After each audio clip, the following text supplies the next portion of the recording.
Hello friends, welcome back to the channel. तो ये video parts में आने वाली है आपके सामने। जैसे इसका फर्स्ट पार्ट आपने देखा जिसमें हमने पार्ट ए के क्वेश्चंस डिस्कस करे थे, 15 क्वेश्चंस उसमें अवेलेबल थे। सेकंड वीडियो आएगी जिसमें हम पार्ट बी और पार्ट सी के क्वेश्चंस लाएंगे, बट ये जो पार्ट टू से आगे के जितने भी होंगे ये हम टॉपिक वाइज करेंगे। जैसे आज का जो वीडियो है, इस वीडियो में हम कॉम्प्लेक्स एनालिसिस में जितने क्वेश्चंस पूछे गए थे नेट में वो डिस्कस करेंगे। इसमें 4 क्वेश्चंस पूछे गए थे जिसके चारों के चारों मैं यहाँ पे विद सॉल्यूशन डिस्क्राइब करूँगा। और फिर लीनियर, रियल, ठीक है, और अलजेब्रा, और उसके साथ साथ रिंग का भी इसी में हम उसको ऐड कर लेंगे। ठीक है, अप्लाइड का नहीं करेंगे, ठीक है, सिर्फ प्योर का ही डिस्कस करेंगे। तो ये सब मिला के मेरे पास टोटल 45 के राउंड क्वेश्चंस हैं। ठीक है, तो स्टार्ट करते हैं, इसे हटा देते हैं। So this is overview of the video और the series, video series of the memory based questions. और ऑब्वियसली बात है, जितने क्वेश्चंस मैं आपके सामने लेके आ रहा हूँ कोई गारंटी नहीं कि एग्जैक्टली यही पूछा गया था। ऑप्शन पे इधर उधर हो सकता है, लैंग्वेज इधर उधर शिफ्ट हो सकती है, बट द आइडिया आपके साथ शेयर करना चाहता हूँ कि अगर क्वेश्चन इस टाइप का हो तो किस किस आइडिया से हम क्वेश्चन को अप्रोच कर सकते हैं। ठीक, ओके। तो पहला क्वेश्चन रीड करते हैं, इसको थोड़ा ऊपर शिफ्ट करते हैं। Okay, let F defined from C, जिसमें से 2 पॉइंट्स हटा दिए गए हैं, को डोमेन है C, is holomorphic function, holomorphic function such that F Z does not take any value in this. यानी कि एफ की कोई भी जो इमेज है, इमेज इसके अंदर नहीं जाता है, इस सेट के अंदर। ठीक है, मान लो ये पूरा जो सेट है वो एक्स सेट है, ठीक है, तो इस सेट के अंदर नहीं जाता इसकी कोई भी इमेज। देन अगर फंक्शन सिर्फ इतना सही है तो आगे के बारे में डिस्कशन करो। ठीक, ऑब्वियसली आपको मैं अगर डायग्रामेटिकली बताऊं तो हमारे पास ये है कि 2 कॉम्प्लेक्स प्लेन है और इन दोनों कॉम्प्लेक्स प्लेन्स के बीच में एक फंक्शन डिफाइन किया गया है एफ। एफ की खासियत क्या है, ये होलोमॉर्फिक है, बट पूरे सी पर होलोमॉर्फिक नहीं है। 2 पॉइंट्स को छोड़ देना है, 1 और -1 को। ठीक है, इन दोनों पॉइंट्स को छोड़ने के बाद जितने पॉइंट्स बच रहे हैं पूरे कॉम्प्लेक्स प्लेन पर, उन हर एक पॉइंट्स पर फंक्शन एनालिटिक है, होलोमॉर्फिक है। ठीक है, और एक खास बात है, जो कोडोमेन है उसके अंदर ये जो डिस्क बन रही है इसके अंदर के पॉइंट्स को आपको नहीं लेना है, ये हटा देना है कोडोमेन से। अब जो बचा है बाहर, इस सर्कल के बाहर जो बचा हुआ है वो सारे पॉइंट्स कोडोमेन में आएंगे, रेंज में उसके बाहर से ऑब्वियसली आएंगे। ठीक है, अब देखो और ये जो सेट है इसको मैं एक्स कह रहा हूँ अंदर।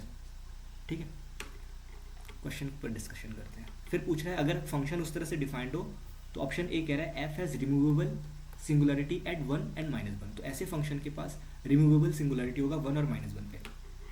डायग्राम क्या हो, इस पे 1 और -1 पे फंक्शन डिफाइंड नहीं था, और 1 और -1 को छोड़कर बाकी जितने पॉइंट्स थे हर एक पॉइंट पर फंक्शन डिफाइंड था।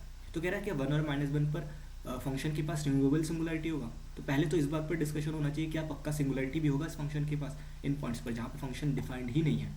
ठीक है, तो एक्चुअली ऐसे मोमेंट पे एक डिपेंड करता है कि डोमेन फंक्शन कहाँ से डिफाइन किया गया है। ठीक है, और उस फंक्शन के रेगुलर पॉइंट्स क्या है।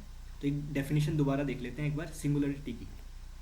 डेफिनेशन क्या कहती है, let F is defined on a domain D.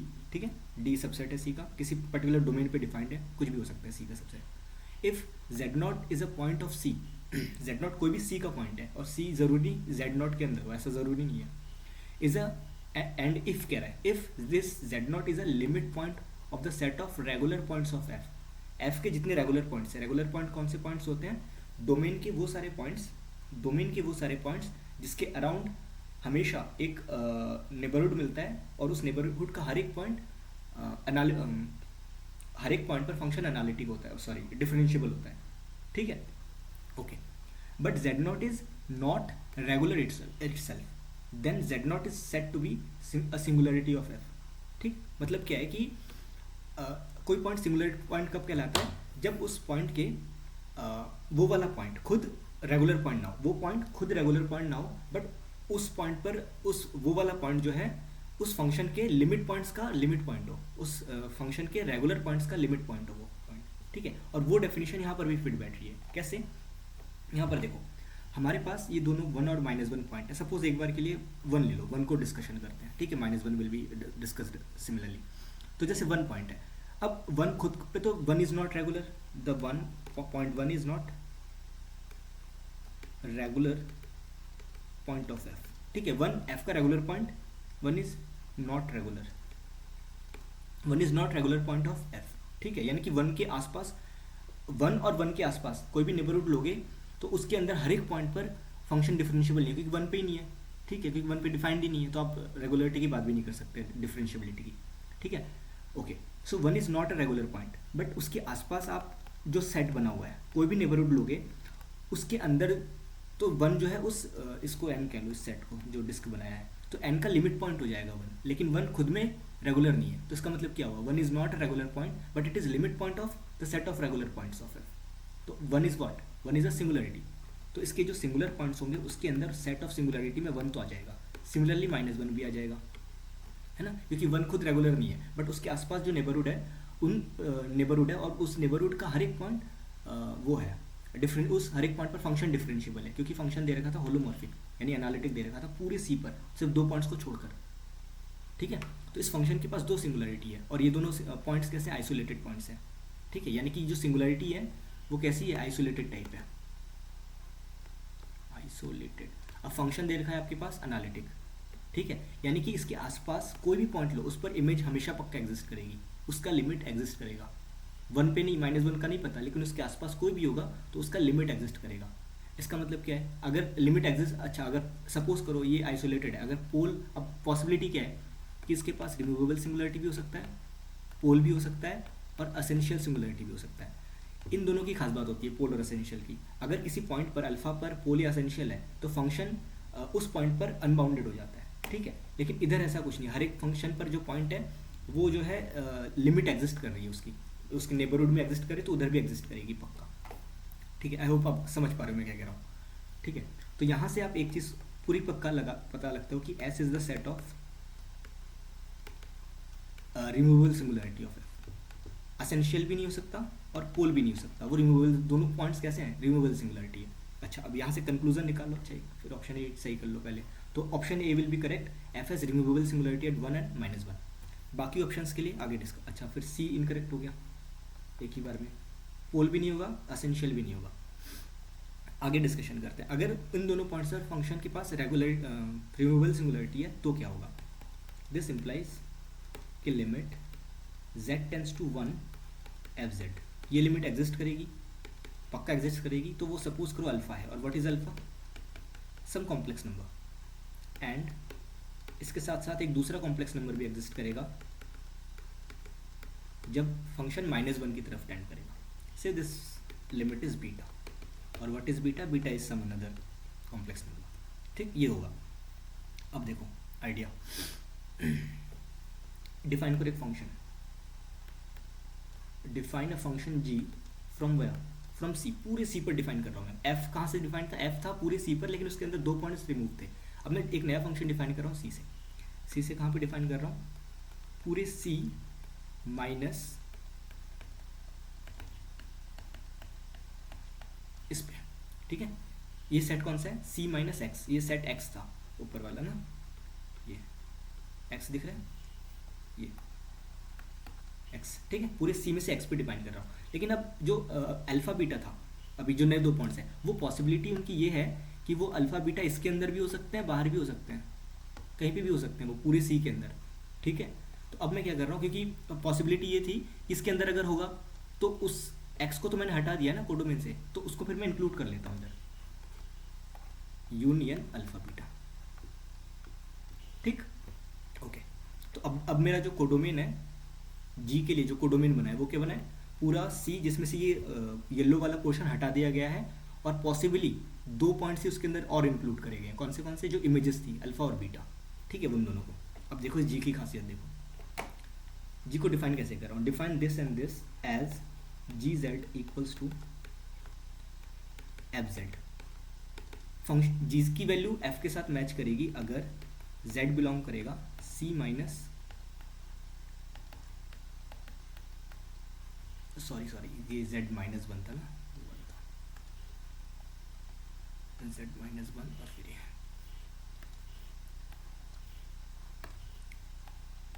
Z minus one, ये ठीक है। अगर इसमें हुआ तो ठीक है, यानी कि बाहर हुआ, उस डिस्क के बाहर हुआ, तो फंक्शन एफ और जी दोनों एग्री कर जाएंगे।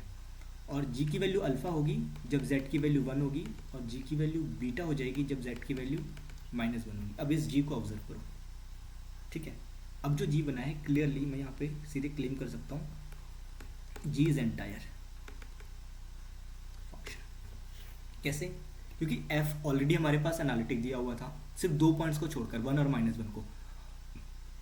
उन दोनों पॉइंट्स को भी मैंने ऐसे डिफाइन किया कि उन दोनों पॉइंट्स पर जो लिमिट आ रही है 1 और -1 क्या थे, यहाँ देखो 1 पर जो लिमिट आ रही थी मैंने नए फंक्शन को भी वही उसकी लिमिट ही इक्वल करवा दी, ठीक है। यानी फंक्शन को सीधे वो बना दिया मैंने, ठीक है। तो ये फंक्शन अब जो जी बना है वो एंटायर बन गया। लेकिन एक और खास बात है यहाँ पे, थोड़ा सा और ध्यान से देखें। अब जी फंक्शन को एनालाइज करते हैं कि जी कैसा दिख रहा है। जी डिफाइंड है पूरे सी से, ठीक है। और कोडोमेन में कौन से पॉइंट्स नहीं है, ये है वो वाला सेट एक्स, और पॉसिबली इसके अंदर अल्फा और बीटा 2 पॉइंट्स हटा दिए गए। कहीं पर भी हो सकते हैं अल्फा बीटा, इसके अंदर भी हो सकता है बाहर भी हो सकता है, लेकिन हटाया 2 ही पॉइंट था। अब जो ये पूरा सेट है, सपोज करो ये सेट ए है, ठीक है। तो ए में से मान लो 2 पॉइंट हटा भी दिए, ठीक है। 1 और -1 अगर हटा भी दिया तो अब भी तो ये अनकाउंटेबल सेट है। ए इज अनकाउंटेबल सेट और not? Yes it is uncountable. और जी कैसा फंक्शन है? Entire function. कोई भी एंटायर फंक्शन अपने रेंज में से अनकाउंटेबल पॉइंट नहीं हटा सकता। और दूसरे शब्दों में कहे कि जो रेंज होता है किसी भी एंटायर फंक्शन का, जो रेंज होता है वो डेंस होता है सी में, है ना।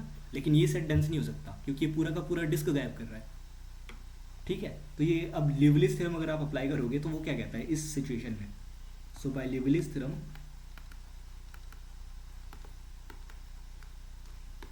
एफ नहीं जी इज कांस्टेंट, क्योंकि ऐसा तो हो नहीं सकता और रिमूव उसको करना ही है वो वाला को, ठीक है। तो अगर जी कांस्टेंट है, अब जी पे फिर से आ जाओ। अब जी कांस्टेंट है यानी कि जो जी की इमेज है वो एक ही वैल्यू है, एक ही कॉम्प्लेक्स नंबर ले रहा है। आप डोमेन में कोई भी इनपुट डालो, आउटपुट एक ही पॉइंट आ रहा है, यानी कि ये सारी चीज़ें बराबर है, ये अल्फा बीटा एफ जेड सब बराबर है। सो एफ जेड या फिर ये सब बराबर आने वाले हैं। किन के लिए? For all Z in C minus वो एक्स मतलब वो डिस्क पूरा, ठीक है। यानी एफ कैसा आ गया? This implies what? F is constant. और जो भी कांस्टेंट फंक्शन होता है वो कैसा होता है? बाउंडेड होता है। हो गया? चलो ऑप्शंस पे जाओ। तो option B was correct, option D was correct, ठीक है। बढ़ते हैं अगले सवाल की तरफ। आपको अगर इस क्वेश्चन में कहीं पर भी डाउट हो आप प्लीज़ कमेंट करके डिस्कशन कर सकते हैं मेरे साथ। Okay, next question is let F Z is defined as exponential cos 1 + i times sine Z, okay. And for Z, अगर जेड को आप x + iy के टर्म्स में लिखो तो एफ जेड 2 पार्ट्स में ब्रेक हो जाता है, रियल और इमेजिनरी पार्ट। जहाँ पे रियल पार्ट कैसे ux y से डिनोट करोगे और इमेजिनरी पार्ट को vxy से। Then the value of ux00 का मतलब हुआ partial derivative of u with respect to x, और जो भी ये फंक्शन बना है इस फंक्शन की इमेज निकालनी है आपको एट द पॉइंट 0 0, ठीक है। तो ये कितना आएगा ये पूछा है इसमें से, ठीक है। मैं काम करता हूँ, मैं क्वेश्चन को फंक्शन को दोबारा नीचे लिख देता हूँ एक बार। तो हमारे पास जो फंक्शन दे रखा है एफ जेड तो दिया e⁻ cos 1 + i times sine Z, ठीक है। Obviously this is an entire function, ठीक। कुछ चीज़ें देख के ही पता चल जाती हैं एंटायर है, ओके। अगर ये एंटायर है तो हर एक एंटायर फंक्शन को आप जितनी बार चाहे उतनी बार डिफरेंशिएट कर सकते हो, राइट। तो मैं इसको एक बार करता हूँ डिफरेंशिएट, और उसका नोटेशन एफ जेड। तो ऊपर वाला cos 1 + i टाइम्स उसका cos z, और ये सही रहेगा तो e⁻ cos 1 + i, ठीक। यहाँ पे देखो ये कांस्टेंट है कोई अल्फा टाइम्स साइन जेड, ऐसा लिख लो sign Z.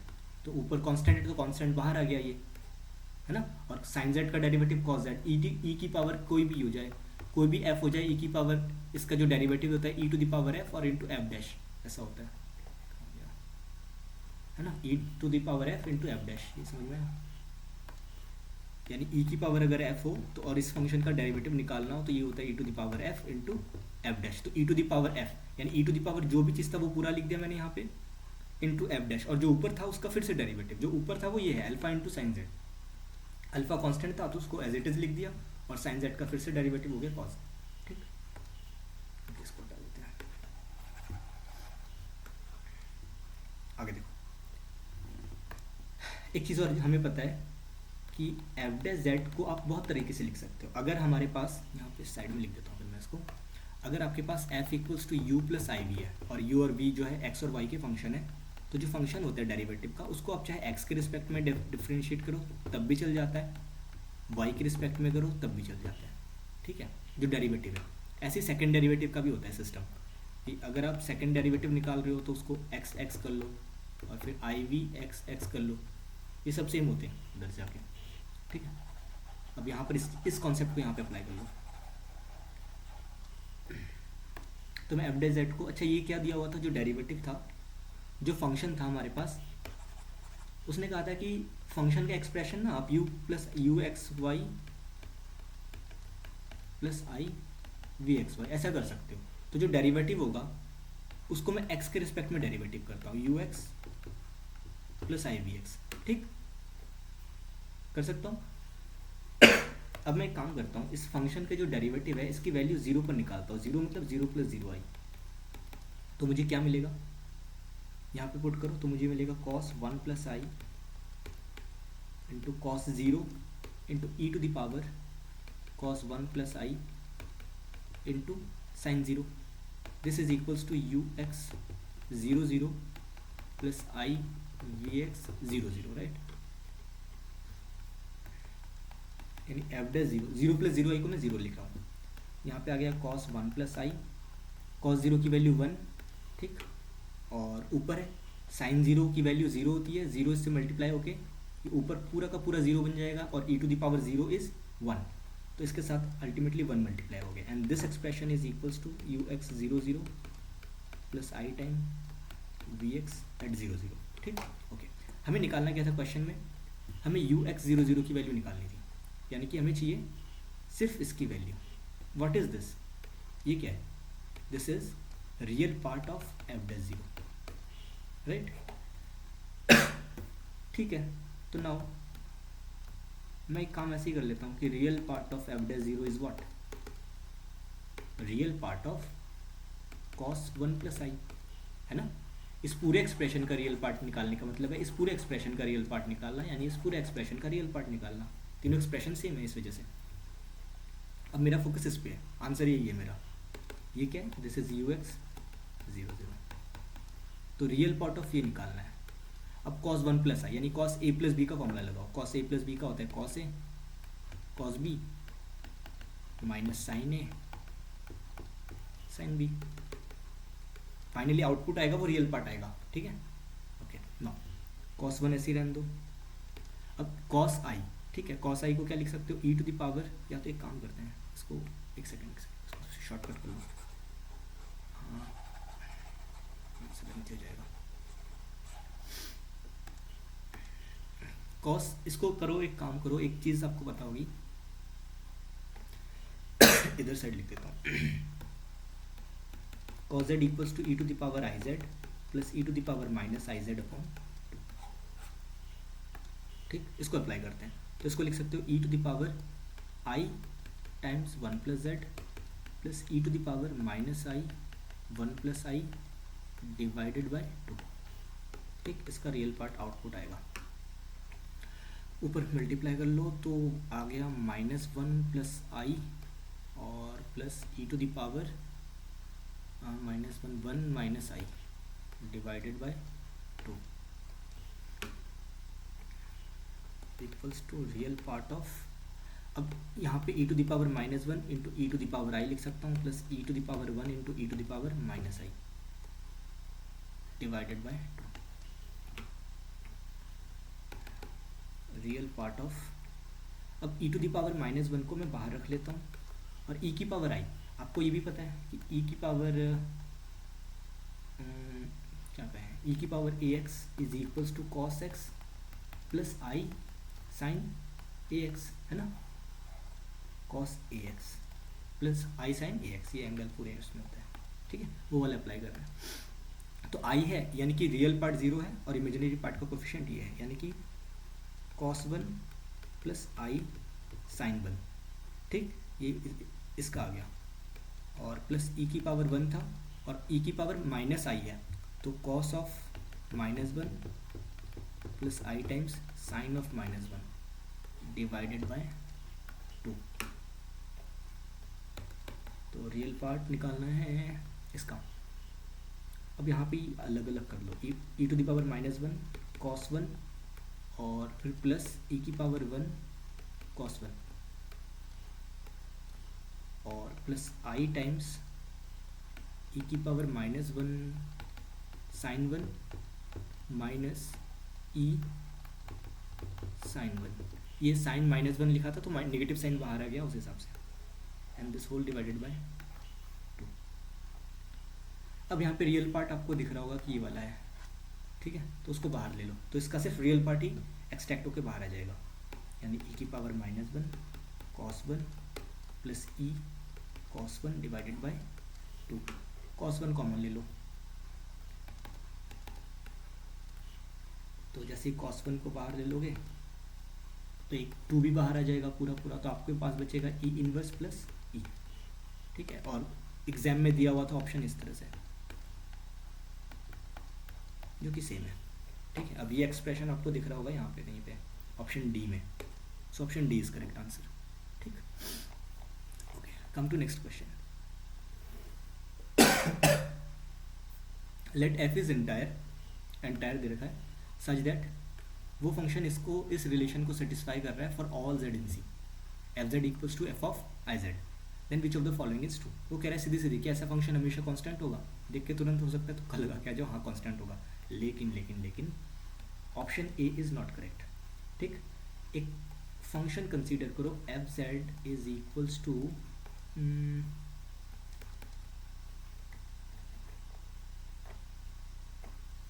z to the power 4, ठीक। अब देखना f ऑफ आई जेड, अगर z जो है इमेज जो भी इनपुट डालते हो आउटपुट क्या आता है उसकी पावर 4, आपने इनपुट डाला आई जेड तो उसकी आउटपुट क्या आना चाहिए इस हिसाब से, ये फंक्शन इसी फंक्शन की डेफिनेशन से ये आएगा। इसका मतलब क्या हुआ, I to the power 4 into Z to the power 4, ये हुआ। इन दोनों चीज़ों को देखो, यहाँ से क्या पता चल रहा है कि F Z is equals to F of I Z, कितने के लिए, for all Z in C. क्या फंक्शन कांस्टेंट है, नो, ये फंक्शन कांस्टेंट नहीं है, तो ऑप्शन ए इज इनकरेक्ट, ठीक है। एक वीडियो में देख रहा था यूट्यूब पे, उन्होंने कांस्टेंट क्लेम कर दिया डायरेक्ट, ठीक है। वो चैनल का नाम नहीं बताऊंगा उनका, ठीक है, कोई इंस्टीट्यूट वाले हैं, वो कोचिंग वाले हैं, और सीधे कहा कि ऐसा फंक्शन कांस्टेंट होता है, सीधे, ठीक है, छोड़ो। चलो नेक्स्ट आगे बढ़ते हैं। और ऑप्शन बी कह रहा है ऐसा फंक्शन होगा बाउंडेड, तो बाउंडेड होना ज़रूरी है क्या, सीधे देख लो, नॉट, गलत हो गया। f0 इज 0, हाँ यहाँ पे सेटिस्फाई हो रहा है, but we will not say this thing here, ठीक है, अभी कहना ज़रूरी नहीं है यहाँ पे। Okay wait, f is bounded नहीं पूछा था यहाँ पे, एक ऑप्शन और था, ABC f00 f कांस्टेंट, एक ऑप्शन और था, उसको मैं लिखने दो, उसको ऑप्शन ई बना देता हूँ, ठीक है। ये था f dash 0 is equals to 0, this is equals to f second derivative f third derivative, ये था ऑप्शन, इसको मैं ई बना दिया। इसमें से कोई एक स्किप्ड था, शायद बाउंडेड वाला नहीं पूछा था इसमें, ठीक है, उसकी जगह पे ये था, तो बाउंडेड है भी नहीं यहाँ पे। अब 0 पे 0 है तो ये ऑब्वियसली सेटिस्फाई कर रहा है, लेकिन टिक नहीं करेंगे, ठीक है। अब आगे देखो, अगर आप ऑप्शन सी को डिस्कार्ड करना चाहते हो तो इससे डिस्कार्ड कर सकते हो। अगर आप एक फंक्शन ऐसे डिफाइन करो कि 2025 ले लो, या फिर कोई भी कांस्टेंट फंक्शन ले लो फॉर ऑल जेड इन सी, तो एफ ऑफ 0 की वैल्यू कितनी आ रही है, 2025, बट 2025 तो 0 नहीं होता है ना, ये भी सेटिस्फाई कर रहा है ना, एफ की वैल्यू जो आ रही है एफ ऑफ आई जेड की वैल्यू भी वही आ रही है, तो option C is also incorrect, ठीक है। ऑप्शन डी पे आओ कि एफ जेड की वैल्यू जो है वो किसी z की power something for some analytic function g, कोई ऐसा एनालिटिक फंक्शन g एग्जिस्ट करेगा, ठीक है, जो इस टाइप का बिहेवियर रखेगा, हाँ वो है, ऑप्शन डी इज ट्रू। कैसे, जी को डिफाइन कर लो, एनालिटिक क्या एंटायर डिफाइन कर लो H Z to the power 4, ठीक है। देन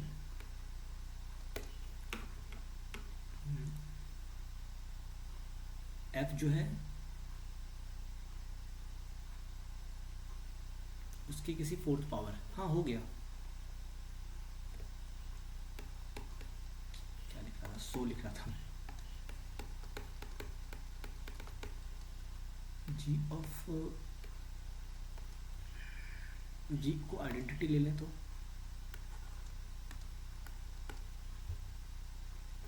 हो गया, जी को आइडेंटिटी फंक्शन ले लो, बन गया, ठीक है। जो हमारा फंक्शन था वो ये वाला रिलेशन सेटिस्फाई कर रहा था ना, F Z equals to Z to the power 4। तो मैंने अब जो एफ जेड था उसकी डेफिनेशन को, एफ जेड क्या आउटपुट दे रहा था, जेड की पावर 4, हाँ वही डेफिनेशन बनी हुई है।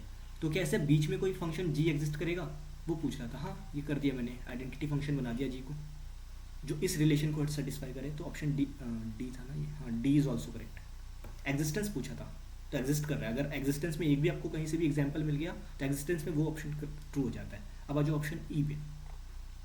ऑप्शन ई के लिए ये बॉक्स देखो दोबारा, F Z is equals to F of I Z. Option E हमारे पास दिया हुआ है F Z is equals to F of I Z for all Z, ठीक, फॉर ऑल जेड है। और एक चीज़ दिया हुआ था, फंक्शन कैसा है, एंटायर है, हमेशा डिफरेंशिएबल कर दो, डिफरेंशिएट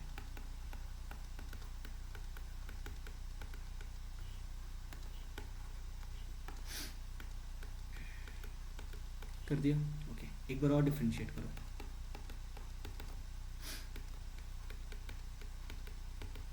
कर दिया, एक बार और कर दो,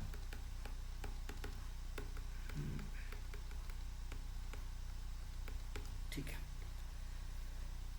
z की वैल्यू c से आ रही है, कुछ भी रख सकते हैं, ठीक है। मैंने क्या किया, 0 पुट कर दिया, तो F dash 0 is equals to I times F dash 0, ठीक।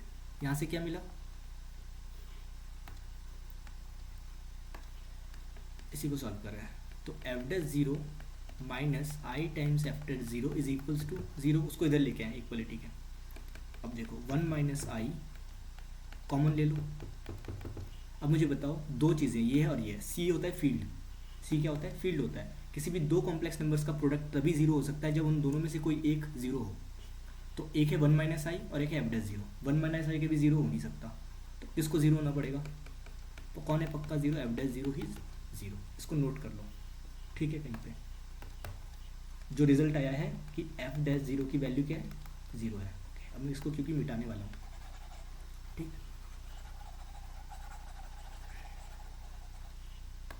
ये यहाँ से आया, अब इस दूसरे वाले को उठाओ, दूसरे वाले में रखो 0, रख दिया।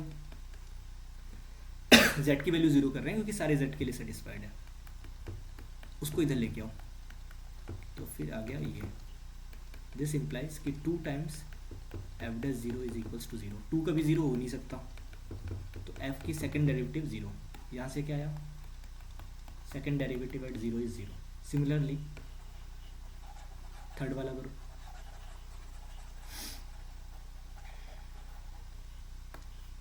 थर्ड वाले से क्या मिल रहा है, f third derivative is 0 is equals to minus, ठीक, उसको भी इधर लेके आएंगे, तो third derivative at 0 plus I times ये आया। इसका मतलब क्या है कि 1 प्लस आई और फिर थर्ड डेरिवेटिव एट 0, 1 प्लस आई 0 हो नहीं सकता, तो क्या मतलब इसका कि थर्ड डेरिवेटिव एट 0 इज 0, यानी कि first derivative is 0 is 0, second derivative पे भी 0 और थर्ड डेरिवेटिव पे भी 0, तो ऑप्शन ई इज करेक्ट, ठीक है। आ गया क्वेश्चन नंबर 4 और आखिरी सवाल आज का। लेट आई, ये सबको ही पता है, बहुत इजी सवाल था, है ना। अगर let I M N is defined as this, और ऐसा सवाल 2017 या 18 में फिर से पूछा, पहले भी पूछा गया था बहुत पहले, है ना। Where C is unit circle, unit circle का मतलब क्या है, सारे पॉइंट्स जो यूनिट रेडियाई पर एग्जिस्ट करते हैं, इस बाउंड्री पर एग्जिस्ट करते हैं यूनिट सर्कल, और बीच में ये ओरिजिन ओ होता है, मतलब 0 को plus 0 I. Then which of the following is true, तो इस इंटीग्रल की वैल्यू 1 कब होगी, अल्टीमेटली आपसे ये पूछा जा रहा है कि इस m और माइनस n पे क्या कंडीशन डाले जिससे इस इंटीग्रल की वैल्यू 1 आ जाए। ठीक, ओके। तो पहला वो कह रहा है क्या m और n को अगर बराबर रख दे तो ऐसा पॉसिबल है। ठीक है, m और n को बराबर रख देते हैं तो इंटीग्रल की वैल्यू 1/2 इंटीग्रल, मान लो m और n की वैल्यू बराबर रख रहा हूँ तो किसी की इंटीजर k के बराबर है, k इंटू माइनस के डी जेड। ठीक, तो इंटीग्रल 1/2 जेड, तो k माइनस के डी जेड, के माइनस के इज व्हाट 0, यानी z टू द पावर 0, यानी z टू द पावर 0 का मतलब क्या हुआ कि वो 1 है। और किसी भी, और 1 कैसा है, एनालिटिक फंक्शन है अराउंड द क्लोज कर, और किसी भी एनालिटिक फंक्शन का किसी क्लोज कर के अराउंड इंटीग्रल 0 होता है, तो आई एम एन तो 0 आ गया। ठीक है, तो option A is not correct. दूसरा कह रहा है, अच्छा काम करते हैं उसको ना मॉडिफाई कर लेते हैं, तो I M N is equals to, question को ही थोड़ा सा एक काम करते हैं, z to the power m minus N D Z. ठीक है, ऐसे लिख लेते हैं, लिख सकते हैं। दूसरे ऑप्शन में कह रहा था, ऑप्शन बी में कि क्या था, m plus 1 equals to n, ये था, तो m minus N equals to ये आ जाएगा, है ना। तो यानी कि 1/2 इंटीग्रल -1 डी जेड। -1 का मतलब क्या हुआ कि 1/z, है ना, और 1/z का क्या मतलब हुआ 2πi, और इस इंटीग्रल की वैल्यू क्या होती है 2πi f ऑफ 0, और यहाँ पर आप ध्यान दो f इज़ आइडेंटिकली कांस्टेंट अगर कॉशीज थ्योरम लगाना चाह रहे हो तो, और f0 की वैल्यू क्या आएगी 1, है ना, क्योंकि f is identical constant function 1 है ऊपर, और नीचे 1 के पास सिंगुलरिटी है क्योंकि c क्या है यूनिट सर्कल है और 0 कंटेन करता है वो। ठीक है,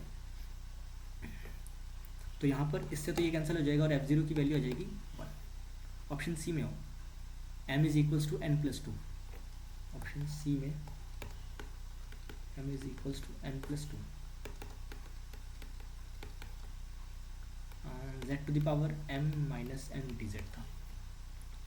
तो यहाँ से m माइनस एन की वैल्यू क्या है 2, रख दो यहाँ पे 2।